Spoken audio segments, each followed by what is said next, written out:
Ассалаумағалейкум. TikTok көрермендер, қалай амансыңыздар ма? Денсаулықтарыңыз жақсы ма? Біз әдеттегідей күндегідей тегін сабақ группасы дегенді бастаймыз. Бұл деген бірталайың білетін шығарсыңыз, бірталайың білмейтін де шығарсыңыз. Бұл тегін сабақ группасы деген. Бұл сабақта не үйретеді? Бұл сабақта ақшасы жоқ, ақшасы бар болса да жете алмай жүрген, несиелері бар, жұмыс жасамайтын, банкілерден қашып жүрген, банкілер счеттарын арестке қойып тастаған, алған несиелерін төлемегесін, не істерін білмей жүрген адамдарға арналған. Бұлай жұмыс жасап жүріп те, жұмыстың арасында уақыты көп болады ғой адамдардың. Осы телефонды ашып, осындай сабақ туралы айтып жатыр екен, қосылайын деген адамдарға қосылып сабақ көріп, кәсіпкер болып кетуіне болады.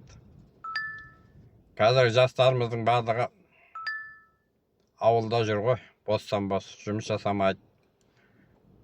Оқу бітіріп келгені бар, әскерге барып келгені бар, ауылда мектеп бітіріп жүргендері бар, жұмыс жасап жүргендері жоқ.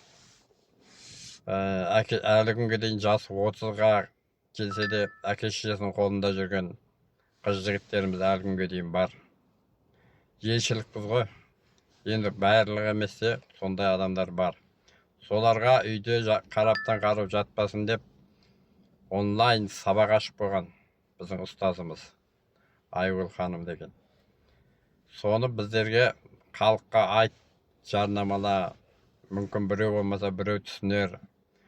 Ауылда жүргендер телефонмен құрдан қыз жүргеннің есесіне осыған тіркелер, сабақ көрер. Ары қарай сабақтан кейін кәсібін ашып кетіп бай болар, ақша табылар, банкілерге құл болмайтын шығар. Соны айта берін дегесін біз жарнамалап сіздерге айтып отырғанымыз. Негізінде бұл қиын емес. Басы жасайтын болса, сірә ауылда қарап жүрім ғой, осы кісінің айтқан дұрыс шығар, телефонды қарайын, көрейін, сабағына қатынасайын, мүмкін ары қарай кәсіпкер болып кетермін. Сірә үйде жұмысым жоқ, бостан-бос жүрмін ғой деген адамдарға бір қолайлы. Жастар, тыңдаңыздар. Ауылда бостан-бос жүрмеңіздер. Осы сабаққа тіркеліңіздер. Бақтыңызды сынап көріңіз. Мүмкін өкіметтің жұмысына, институт үлкен оқуларды бітіріп келіп жұмысқа алмай жатса, осы кәсіптен бағыңызды сынап көрсеңіз, мүмкін бағыңыз жанып кететін шығар.